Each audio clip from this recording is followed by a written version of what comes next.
For those of you not aware, Charlie Rose was a very successful game show on American television in which the contestant, known as the Charlie, would face off against some very opinionated and verbose guests, and it would be his aim to obstruct them from completing a single sentence. I was watching an old episode which featured three guests that were talking about the success of the Harry Potter novels. This was in 2000, and Goblet of Fire has just come out. It is the single largest phenomenon in publishing history, with 3.8 million books printed in the United States and 3 million more on the way.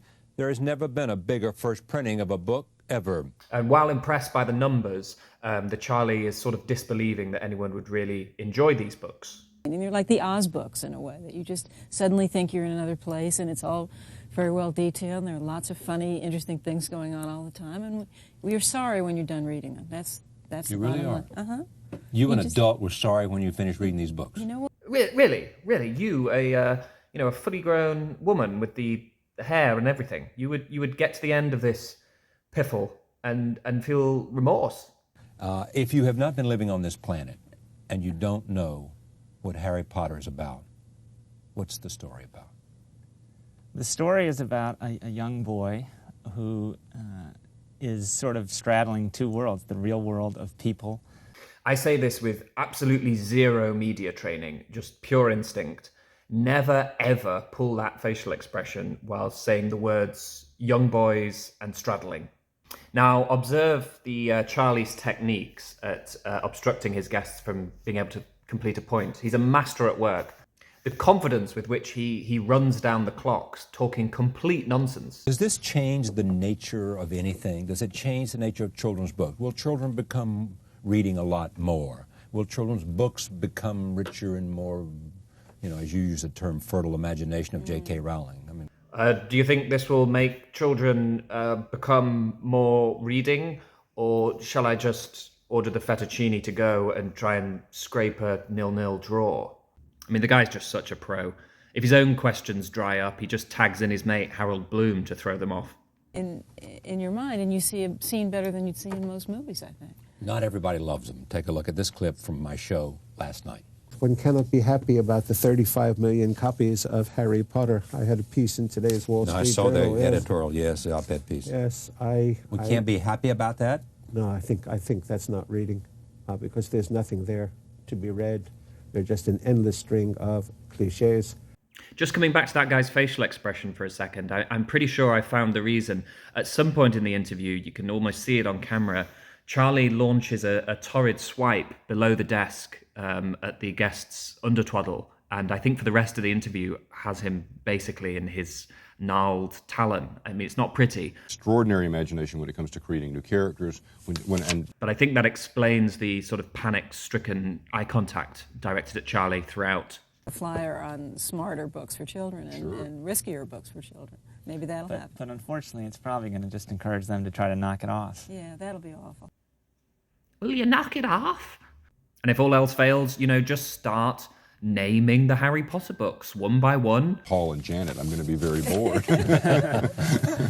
Harry Potter and the Sorcerer's Stone, Harry Potter and the Chamber of Secrets, Harry Potter and the Prisoner of Azkaban, Harry Potter and the Goblet of Fire. J.K. Rowling is the author. I will about what's going to happen next with this. Okay, go ahead.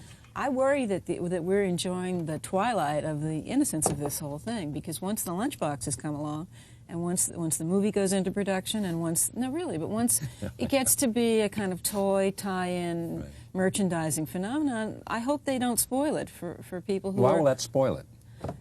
I don't think anyone can watch the lightsaber duel in Star Wars the same way after they've played with a lightsaber, at home. or a lightsaber they bought. Honestly. If they had made their own lightsaber, that would be different. And that's what kids have done here so far. Is they've made their own capes, they've made their own toys based on their games.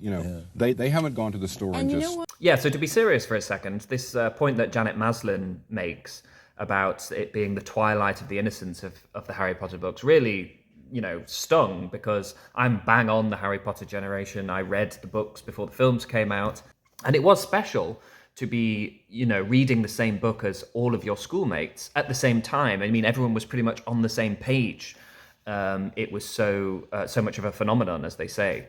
A time which is increasingly difficult to talk about due to, the commercial success that Harry Potter has gone on to have as a franchise, and also various political issues concerning J.K. Rowling.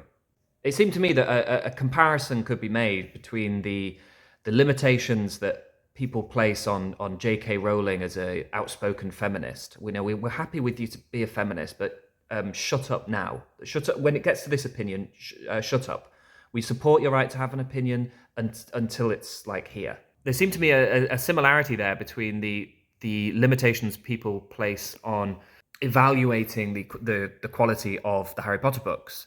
If they had just stopped at books, and if the Harry Potter book readers had moved on from Harry Potter to other things, then we'd have a sunnier view of the books as a whole. But because they went on to be this mega franchise, because we got movies, and most importantly, because there is a feeling that people who read Harry Potter as kids are now still just reading Harry Potter in their 40s, it's poisonous stodge, it's deranged the culture, it was always cliche-ridden doggerel. I don't know. At the moment, Harold Bloom seems to be dead wrong in saying that Harry Potter is a period piece that will fade out of fashion. But will the epiphenomena of the whole Harry Potter experience die away? Will we forget the movies? Will we forget the controversy and the Twitter spats and all that? Will we just be left with the books? Will we be able to assess the quality of the books without the rest of the noise? I hope so. It would be nice to talk about Harry Potter again in the way that these critics are trying to, in between Charlie Rose's hoots and lunges. There's a character that's a caretaker, and his name is Argus Filch. And, she says, I don't expect children to know who Argus is, but when they grow up and they find out that he's this, mythological character who has eyes all over his body, it's going to, the penny's going to drop,